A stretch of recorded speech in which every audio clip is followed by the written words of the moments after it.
أعوذ بالله من الشيطان الرجيم.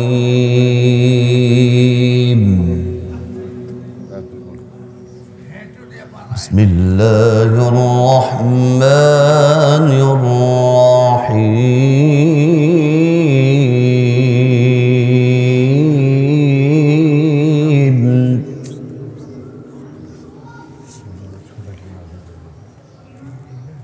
فلما بلغ معه السعي قال يا بني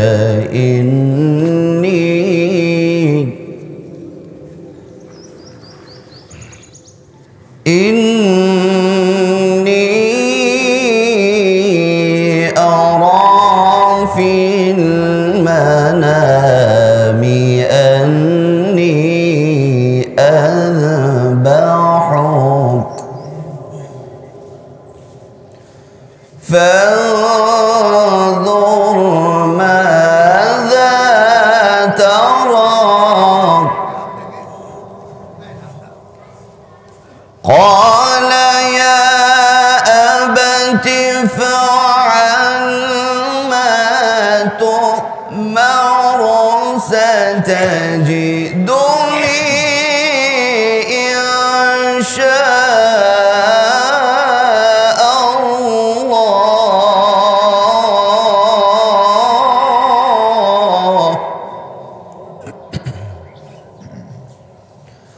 ستجدني إن شاء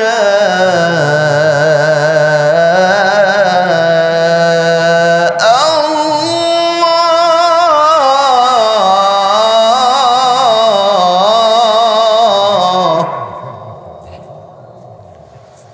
ستجدني إن شاء الله من الصابرين.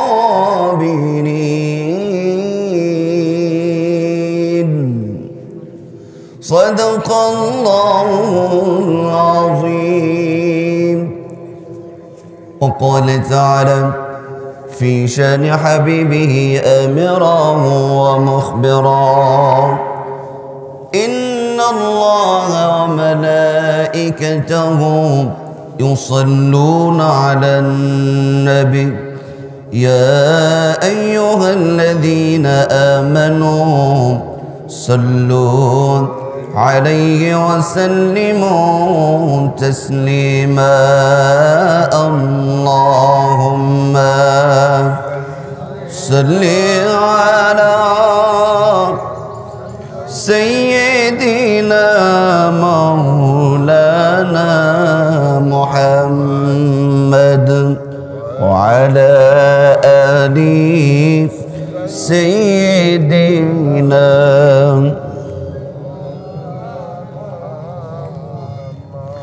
اللهم صل على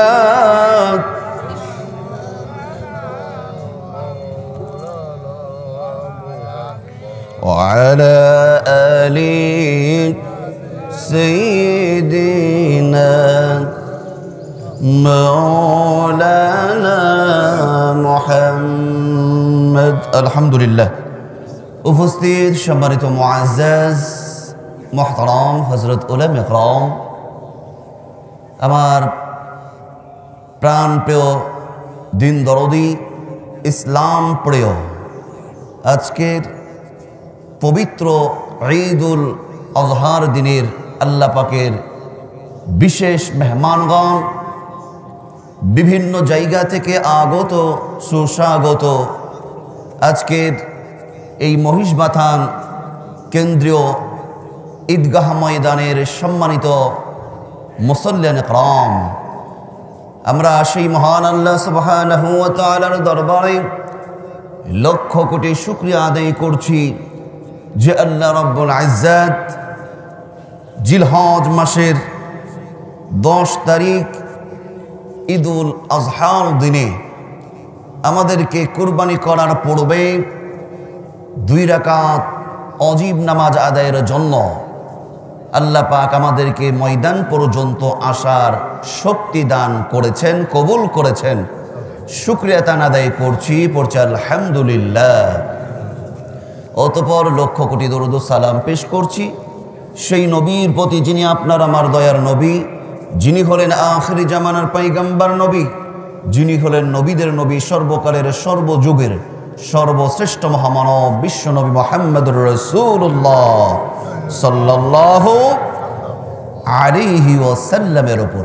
এই মুহূর্তে আমরা আল্লাহর কাছে দোয়ার দরখাস্ত পেশ করছি। আমাদের পিতামাতা, ভাই বোন, মুরব্বী, আত্মীয় স্বজন এই মহল্লা থেকে, এই মাঠ কমিটি থেকে অনেকে কবরে চলে গেছেন, যাদের শ্রম, যাদের অর্থ, যাদের অক্লান্ত পরিশ্রম এই মাঠের সাথে জড়িত রয়েছে, আমরা সকলের জন্য দোয়া করছি। আজকের এই ঈদুল আজহার ওসিলায় আমাদের প্রিয়জনময় মুরব্বী সহ সকল ইমানদার মুসলমানগুলোকে আল্লাহ ক্ষমা করে দিয়ে জান্নাতের মেহমান করে নিন। আমরা পড়ছি আল্লাহুম্মা আমিন। সম্মানিত প্রিয় উপস্থিতি, অল্প সময় আমি ঈদুল আজহাকে সামনে রেখে গুরুত্বপূর্ণ কিছু তত্ত্ববহুল কথা বলার চেষ্টা করব। ওমা তাওফীকি ইল্লা বিল্লাহ। আমরা প্রতি বছর 10 জিলহজ এই দিনে আমরা পশু জবেহ করে থাকি, আমরা কুরবানি করে থাকি। সম্মানিত প্রিয় হাজিরিন, আসলে এই কুরবানি আমাদেরকে কি শিক্ষা দেয়, এটা একটু আমাদের পর্যালোচনা করার দরকার আছে না নাই? আসলে কি এই 10 জিলহজ যখন ঈদুল আজহার দিন আসে, শুধু কি পশু জবেহর মাধ্যমে এই দিনটাকে আমাদের জন্য কি শুধুমাত্র গোস্ত খাওয়ার একটা কি মহা আয়োজন, নাকি ভিন্ন কোনো শিক্ষা রয়েছে? সম্মানিত হাজিরিন, এই কুরবানি আমরা কুরবানি করি, এটা কি সামাজিক স্ট্যাটাস মেনটেন করার কি একটা মাধ্যম? আসলে কিন্তু তা নয়। এই কুরবানি আমাদেরকে উল্লেখযোগ্য গুরুত্বপূর্ণ কিছু শিক্ষা প্রদান করে, যেই শিক্ষাগুলো আমাদেরকে ধারণ করতে হবে, এর বিকল্প কিছু নেই। আমি আজকে কোরআন সুন্নাহর আলোকে কুরবানি আমাদেরকে 10টি শিক্ষা দেয়। একটু সকলে জবান খুলে বলবেন, কুরবানি আমাদেরকে কয়টি শিক্ষা দেয়? 10টি। খুবই সংক্ষেপে এই 10টি পয়েন্ট আমরা জানবো এবং মানব ইনশাআল্লাহ। এই কুরবানি 1 নম্বর যে শিক্ষাটা আমাদেরকে দেয় সেটা হলো শর্তহীন আনুগত্য করার এই শিক্ষা কুরবানি আমাদেরকে দেয়। 1 নম্বর শর্ত হলো শর্তহীন আনুগত্য করতে হবে কার? কোনো শর্ত চলবে না। আল্লাহর হুকুমের কাছে এতটাই নিজেকে নিবেদিত করে পেশ করতে হবে, আল্লাহর প্রত্যেকটা বিধানকে আনুগত্য করতে হবে, এটা শর্তহীন ভাবে। যেমন ভাবে আল্লাহ সুবহানাহু ওয়া তাআলা জাতির পিতা হযরত ইব্রাহিম আলাইহিস সালাতু ওয়াস সালামকে স্বপ্নের মাধ্যমে দেখালেন তার প্রিয় বস্তু কলিজার টুকরা ইসমাইলকে যেন জবেহ করছে। উনি ইচ্ছা করলে এইখানে বিভিন্ন শর্ত আরোপ করতে পারতেন, বিভিন্ন অজুহাত দাঁড় করতে পারতেন যে আল্লাহ তুমি তো আমাকে অনেক পরীক্ষা নিয়েছো, 86 বছর নিঃসন্তান হিসাবে জীবন যাপন করছে, আল্লাহ তোমার গোলামি করছি, স্বপ্নে যোগে এটা তুমি দেখালে, এটা তো স্বপ্নের মাধ্যমে, না হলে আমি বাস্তবায়ন নাই করি। আল্লাহ সন্তানকে কোরবানি না দিয়ে অন্য কিছু কোরবানি দিই। কিন্তু জাতির পিতা পয়গম্বর ইব্রাহিম আলাইহিস সালাতু ওয়াস সালাম আল্লাহ পাকের এই হুকুম, এই আনুগত্যকে শর্তহীনভাবে তিনি মনে প্রাণে মেনে নিয়েছিলেন এবং সেটা বাস্তবে রূপ দেওয়ার জন্য পিতা পুত্র ময়দানে একত্রিত হয়েছিলেন। বলুন না সুবহানাল্লাহ। সেই ঘটনাটা আল্লাহ সুবহানাহু ওয়া তাআলা কোরআনুল কারীমের সূরাতুল সাফফাতের 102 নম্বর আয়াতে চমৎকার ভাবে তিনি রেকর্ড করে রেখেছেন। আল্লাহ বলেন فلما بلغ معه السعي قال يا بني إني أرى في المنام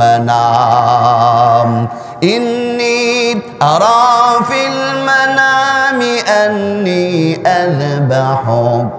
স্বপ্ন জগে পয়গম্বর ইব্রাহিম আলাইহিস সালাতু ওয়াস সালাম দেখলেন কলিজার টুকরা প্রিয় সন্তানকে জবেহ করছে। এই স্বপ্নের বর্ণটা কলিজার টুকরা ইসমাইল সন্তানকে যখন বললেন, ও আমার প্রিয় বস্তু, আমার প্রিয় সন্তান, আমি তো স্বপ্নে দেখলাম আন্নী আযবাহুক। পয়গম্বরদের স্বপ্ন শুধু আপনাদের আমাদের মতন সাধারণ স্বপ্ন নয়, এটা যেন ওহী সরাসরি নির্দেশ। এটা বলুন তো কার পক্ষ থেকে? আন্নী আযবাহুক, আমি তোমাকে জবেহ করছি। ফানজুর মাযা তারা, এখন তোমার এই বিষয়ে মতামত কি? এই বিষয় তোমার সিদ্ধান্ত কি? সন্তান তো এইখানে শর্ত আরোপ করতে পারতেন, সন্তান এইখানে অজুহাত খাড়া করতে পারতেন যে আব্বা যান, আপনি স্বপ্নে দেখেছেন, এটা কাউকে বলার দরকার নাই, আমাকে জবেহ করার এই ভেজালে যাওয়ার দরকার নাই, আপনি অন্য ভালো একটা পশু জবেহ করেন না।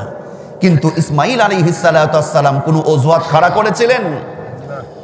আব্বা যান যখন বলল আন্নী আযবাহু ফানজুর মাযা তারা,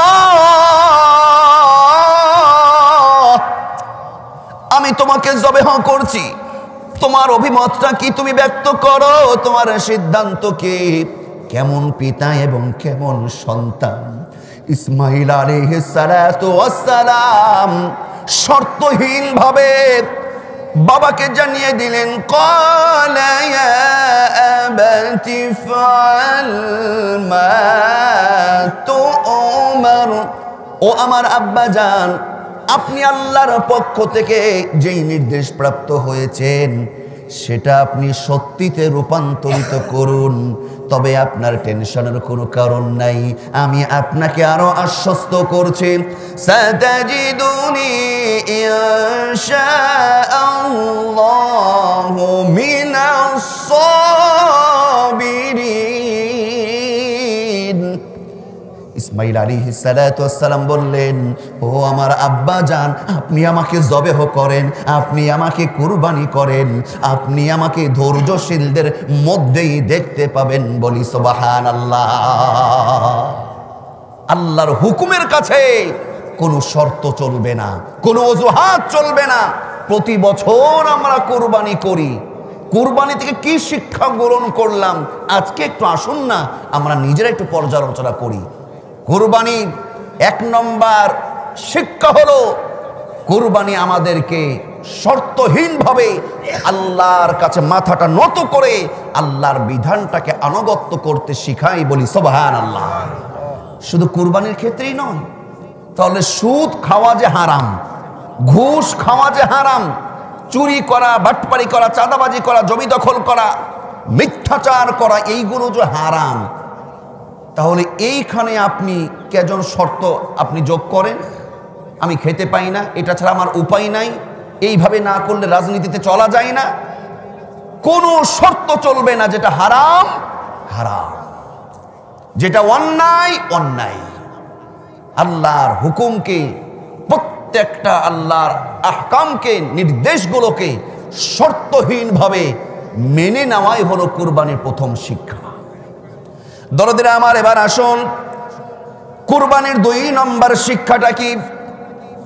কুরবানির 2 নম্বর শিক্ষা হলো, আপনার কাছে সব চাইতে প্রিয় বস্তু যেটা, প্রিয় জিনিসটাকেও আল্লাহর জন্য কুরবানি করতে হবে, অর্থাৎ উৎসর্গ করার মন মানসিকতা তৈরি করতে হবে। বলি সুবহানাল্লাহ। সবচাইতে প্রিয় বস্তু আল্লাহ কোরআনুল কারীমের হেফজ কোরআনের 4 নম্বর পারা প্রথম পৃষ্ঠার, এখানে অসংখ্য হাফেজ সাহেবরা আছেন, প্রথম পৃষ্ঠার 4 নম্বর প্রথম লাইন, লান তানালুল বিররা হাত্তা তুনফিকু মিম্মা তুহিব্বুন। ততক্ষণ তুমি আল্লাহর কাছে প্রিয় হতে পারবে না, ততক্ষণ তোমার ইবাদত বন্দেগী আমল কবুল হবে না যতক্ষণ প্রিয় বস্তুটা আল্লাহর রাস্তায় দান করবে না। বলুন না সুবহানাল্লাহ। কুরবানির 2 নম্বর শিক্ষা হলো আপনার কাছে সবচাইতে প্রিয় জিনিসটাও কার জন্য উৎসর্গ করতে হবে। আচ্ছা চিন্তা করুন তো, আপনার আমার কাছে সবচাইতে প্রিয় জিনিসটা কি? টাকা, বাড়ি, গাড়ি, রাজনীতি? এইগুলো কিছুই নয়, কিছুই নাই। আমি কিভাবে বোঝাবো আপনাদেরকে? আমি যদি বলি আপনাকে এই মহল্লার যিনি সবচাইতে ধনী তিনি যদি বলে যে আপনাকে থাইল্যান্ডে একটা বাড়ি করে দেওয়া হবে, সিঙ্গাপুরে আপনাকে একটা বিল্ডিং করে দেওয়া হবে, বিনিময়ে আপনার সন্তানটাকে আমি জবেহ করব। আচ্ছা বলুন তো, আপনার কাছে ওই থাইল্যান্ডের বাড়ি, ইংল্যান্ডের বাড়ি, সিঙ্গাপুরের বাড়িটা প্রিয় না আপনার সন্তান আপনার কাছে প্রিয়?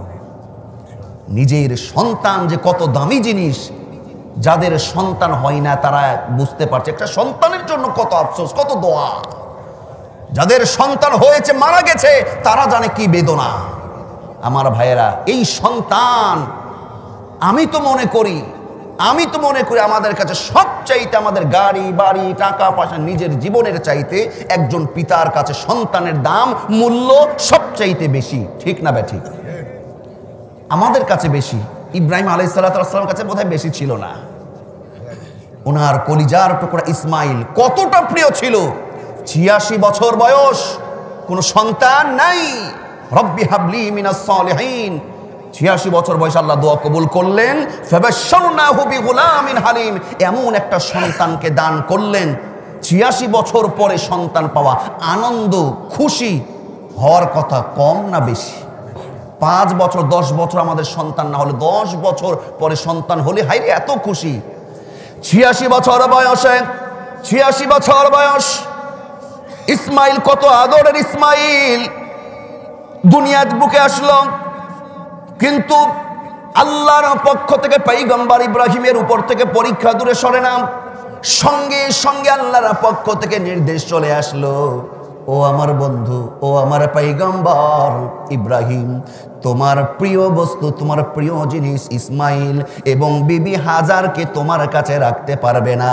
যাও বাড়ি থেকে দূর প্রান্ত ওই মক্কার ধুধু মরুভূমিতে রেখে আসো। বলি সুবহানাল্লাহ।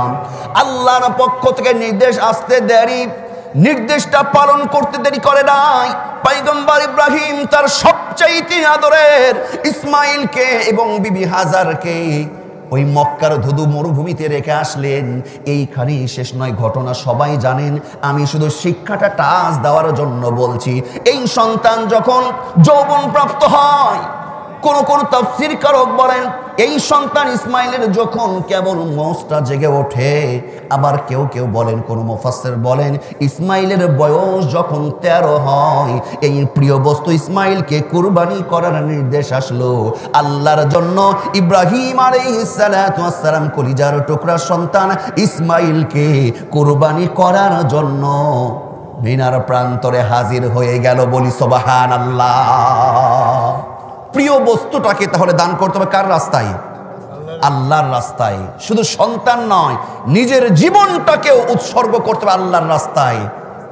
আল্লাহ বলছেন ইন্নাল্লাহা আশতারা মিনাল মুমিনিনা আনফুসাহুম ওয়া আমওয়ালাহুম বিআন্না লাহুমুল জান্নাহ। অন্য জায়গায় সূরা তাওবার মধ্যে আল্লাহ পাক বলছেন মুমিনের জান এবং মালকে আমি ক্রয় করে নিয়েছি জান্নাতের বিনিময়ে। বলুন না সুবহানাল্লাহ। শুধু জান না, মাঝে মধ্যে মালেরও প্রয়োজন যদি হয় ইসলামের জন্য, ঈদগাহ মাঠের জন্য, মসজিদের জন্য, আল্লাহর রাস্তায়, সেটাকেও আমার আল্লাহর জন্য উৎসর্গ করতে হবে। এটাই কুরবানির 2 নম্বর শিক্ষা। বলি সুবহানাল্লাহ। কিন্তু কিছু কিছু ব্যক্তি আছে যে চলেন ইসলামী আন্দোলন করতে হবে, চলেন মাঠে নামতে হবে, নবীকে গালি দিয়েছে মানতে হবে, বলছে ও হুজুর ও ভেজাল, আমাকে কিছু টাকা লাগলে নিয়ে যান, ও আপনারা আপনাদের কাছে আপনারা চালিয়ে নেন। এই রকম কিছু ব্যক্তি আছে না নাই? আবার হুজুরদেরকে বলবে হুজুর সাহেব এই কাজটা করতে হবে, 2-5 হাজার টাকা দেন। বলবে অনেক হুজুর আছে বলবে আপনার কাজ চালান, আপনার কাজ চালান, টাকা দাও, আমি দিতে পারছি না, আমি হুজুর মানুষ, আমি একটু দোয়া করে দেবো যান। আমার ভাইরা 2 নম্বর শিক্ষা হলো প্রিয় জিনিসটা আপনার জানটা, মালটা, সন্তানটা, এমনকি অর্থও যদি ইসলামের জন্য, কোরআনের জন্য, মসজিদের জন্য, মাদ্রাসার জন্য, আল্লাহর প্রিয় বান্দার জন্য, ইসলাম কায়েমের জন্য, এমনকি ঈদগাহ মাঠের জন্য, মানবতার কল্যাণে যদি প্রয়োজন হয়, আমরা প্রিয় বস্তুর অংশ একটা এই অর্থ মালটাও আল্লাহর রাস্তায় দিতে রাজি আছে না নাই? আল্লাহ পাক আমাদেরকে কবুল করুন। কুরবানির 3 নম্বর শিক্ষা শুনুন। কুরবানির 3 নম্বর শিক্ষা হলো কুরবানি আমাদেরকে তাকওয়ার গুণ শিক্ষা দেয়। বলি সুবহানাল্লাহ। তাকওয়া, তাকওয়া মানে কার ভয়? আল্লাহর ভয়। তাকওয়া মানে আল্লাহর ভয়। দরদির আমার, সব জায়গায় থাকতে হবে। কুরবানিতে আপনার তাকওয়া আছে, আপনার কুরবানি ঠিক আছে। কুরবানির মধ্যে আপনার তাকওয়া আছে, কুরবানি আপনার কবুল হয়েছে। কুরবানির মধ্যে আপনার তাকওয়া নাই, আপনার কুরবানির 1 পয়সা আল্লাহর কাছে কোনো দাম নেই। হতে পারে এলাকার মধ্যে, সমাজের মধ্যে সবচাইতে বড় পশুটা আপনার কুরবানি, কিন্তু আপনার কুরবানিতে তাকওয়া নাই, একটা সওয়াবও ওই পশুর মধ্য থেকে নাই। বলি নাউজুবিল্লাহ। অন্য জানা যদি অসহায় হয়, একটা 10,000 টাকা দামে যদি ভেড়া, ভেড়ি, বকরিও যদি হয়, পাঠিও যদি হয়, তার কুরবানির মধ্যে যদি এই তাকওয়া থাকে, সেই কুরবানিটাই তার জন্য নাজাতের কারণ হয়ে যায়। বলি না সুবহানাল্লাহ। দরদিরা আমার স্মরণ, আপনার পশুটা হৃষ্টপুষ্ট হওয়ার দরকার নাই, আপনার পশুটার চেহারা সুন্দর হতেই হবে। সমাজের মধ্যে সবচাইতে দামি পশু হতে হবে, এটাই মূল কথা না, এটা ঠিক আছে। কিন্তু বিষয় হলো 1 নম্বর যেটা, কুরবানির মধ্যে তাকওয়া থাকা লাগবে। কারণ আল্লাহ বলেন, লা ইয়ানালাল্লাহু লুহুমুহা ওয়ালা দিমাউহা ওয়ালাকিন ইয়ানালুহু তাকওয়া মিনকুম। আল্লাহ বলেন, তোমাদের পশুর কোরবানি রক্ত, গোস্ত, হাড্ডি কোনো কিছুই আমার কাছে আসে না, কোনো কিছুই আমি চাই না। আমি শুধুমাত্র আমি শুধু তাকওয়া, তোমার দিলের অবস্থা দেখি। বলি না সুবহানাল্লাহ। দরদির আমার, কুরবানির 3 নম্বর শিক্ষা হলো, কুরবানি আমাদের কি শিক্ষা দেয়? তাকওয়ার শিক্ষা দেয়। কুরবানির 4 নম্বর শিক্ষা হলো, কুরবানি আমাদেরকে সবরের শিক্ষা দেয়। ধৈর্য ধারণ করতে হবে। ধৈর্য ধারণ, আপনি ইসলামের পথে চলার জন্য, আল্লাহর হুকুম মানার জন্য বিপদ আসতে পারে, মুসিবত আসতে পারে। যত মুসিবত আসুক না কেন, পরীক্ষা আসুক না কেন, আল্লাহর উপরে ভরসা করে আমাদেরকে কি করতে হবে? ধৈর্য ধারণ করতে হবে। আল্লাহ কোরআনে বলছেন, ওয়ালানাবলুওয়ান্নাকুম বিশাইইম মিনাল খাউফ ওয়াল জু' ওয়া নাকসিম মিনাল আমওয়াল ওয়াল আনফুস ওয়াস সামারাত ওয়া বাশশিরিস সাবিরিন। যত বিপদ আসুক, বিপদের মধ্যে যারা ধৈর্য ধরবে, আল্লাহ বলছেন তারাই সফল। বলি না সুবহানাল্লাহ। ইসমাঈল আলাইহিস সালাতু ওয়াস সালাম পিতার হাতে জবেহ হবে, এটা কত বড়, একটু চিন্তা করেন তো আপনি সন্তান হিসাবে, যে আপনার বাবা আপনাকে জবেহ করবে, কাটবে, গলা কাটবে। সাতাজিদুনি ইনশাআল্লাহু মিনাস সাবিরিন। ইসমাঈল আলাইহিস সালাতু ওয়াস সালাম যে ধৈর্য আর যে সবর আমাদেরকে শিক্ষা দিয়েছেন, আল্লাহর প্রত্যেকটা বিধিবিধান মানতে গিয়ে যদি বিপদ আসে, মুসিবত আসে, আল্লাহর সন্তুষ্টির জন্য আমাদেরকে ধৈর্য ধারণ করার এই গুণটা অর্জন করতে হবে। 5 নম্বর কুরবানির শিক্ষা হলো, কুরবানি ঈমানি পরীক্ষায় দৃঢ় থাকার শিক্ষা দেয়। ঈমানি পরীক্ষায় দৃঢ় থাকতে হবে। আপনি যখন ঈমানি পরীক্ষায় দিবেন, যাই হয়ে যাক, আপনাকে দৃঢ় থাকতে হবে, টিকে থাকতে হবে। শয়তানি ওয়াসওয়াসা আসতে পারে। বিবি হাজারের কাছে শয়তান মানুষের বেশে হাজির। কি ব্যাপার, তুমি ইসমাইলকে কার সাথে পাঠাচ্ছ? সে তো শেষ হয়ে যাবে। ওর বাবা ওকে জবেহ করবে। কে জবেহ করবে? এটা কার নির্দেশ? বলছে তোমার আল্লাহর। বলছে আমার আল্লাহর? তোমার আল্লাহ না, তার মানে তুমি শয়তান। আমার আল্লাহর যদি নির্দেশ হয়, আমার 1 ইসমাইল কেন, 1000 ইসমাইলও যদি হয়, আল্লাহর জন্য আমার ইসমাইলকে কুরবানি করে দিতে আমি প্রস্তুত আছি। বলি সুবহানাল্লাহ। এটা হলো 5 নম্বর শিক্ষা, দৃঢ় থাকতে হবে। 6 নম্বর শিক্ষা হলো, আমার ভাইয়েরা, আমাদেরকে শয়তান ধোঁকা দিবে, সেই ধোঁকা থেকে আমাদেরকে বেঁচে থাকতে হবে। 7 নম্বর শিক্ষা, কুরবানি আমাদেরকে উদারতা, মানুষের মধ্যে আনুগত্য করার শিক্ষা দান করে। উদারতা, আমরা কুরবানি পশু জবেহ করে আমরা গোস্ত বন্টন করব। এই যে মানুষকে একটু গোস্ত তুলে দিয়ে এটা আমাদের কষ্ট হয় না আনন্দ হয়? এই যে আনন্দ হয়, এটা হলো আপনার 7 নম্বর শিক্ষা, মানুষের প্রতি আনুগত্য উদারতা প্রদান করার গুণ শিক্ষা দেয়। 8 নম্বর শিক্ষা হলো কুরবানির মধ্যে জীবনটা আমরা আল্লাহর জন্য উৎসর্গ করব। 8 নম্বর যে শিক্ষা, কুরবানির মাধ্যমে জীবনটাকে আমরা আল্লাহর জন্য উৎসর্গ করব, এই শিক্ষাটা আমরা গ্রহণ করব, এই গুণটা। সম্মানিত উপস্থিতি, 9 নম্বর শিক্ষা, 1 মিনিটে শেষ করব, শোনেন তারপরে বাকি কথা। 9 নম্বর কুরবানির শিক্ষা হলো শুধু পশু জবেহ না, পশুর চাইতে মানুষের মধ্যে পশুত্ববোধ অনেকের আছে। সুন্দর দাড়ি টুপি, বড় ফেরেস্তার মতন, কিন্তু ওর আচরণ পশুত্বর চাইতে খারাপ। শুধু পশু জবেহ না, 9 নম্বর শিক্ষা হলো পশু জবেহর সাথে সাথে নিজের মধ্য থেকে, আমাদের মধ্য থেকে পশুত্ব বোধটাকেও আমাদেরকে আজকে জবেহ করতে হবে ইনশাআল্লাহ। 10 নম্বর কুরবানির সর্বশেষ শিক্ষা হলো, আমার ভাইরা, হকের পক্ষে থাকে যারা, হকটাকে মেনে নেয় যারা, হকের উপরে খুশি থাকে যারা, প্রকৃত পক্ষে বিজয় লাভ করে তারা। বলি না সুবহানাল্লাহ। সম্মানিত হাজিরিন, সম্মানিত সুধী মণ্ডলী, ওই যে কুরবানি শুরু হয়েছিল আদি পিতা আদম আলাইহিস সালামের 2 সন্তান হাবিল এবং কাবিল। কার কুরবানি কবুল হয়েছিল? হাবিলের। কার? হাবিল হকের পক্ষে ছিল। আল্লাহর নির্দেশ এটা হক, শয়তানের নির্দেশ বাতিল। আমার ভাইরা, আল্লাহর হক হাবিল মেনে নিয়েছিল, আর কাবিল শয়তানের ওয়াসওয়াসাতে পড়েছিল। দেখেন, আল্লাহর পক্ষ থেকে হাবিলের কুরবানিটাই কবুল হয়েছে। এই জন্য দরদের আমার যাই হোক না কেন, আমরা হকের উপরে থাকবো, ইসলামের উপরে টিকে থাকবো। হকের উপরে টিকে থাকবে যারা, আগে হোক পরে হোক, প্রকৃত পক্ষে সফল কাম হবে তারা। বলি সুবহানাল্লাহ। সম্মানিত হাজিরিন, সম্মানিত সুধী মণ্ডলী, আমরা সকলে একটু দাঁড়িয়ে যাই।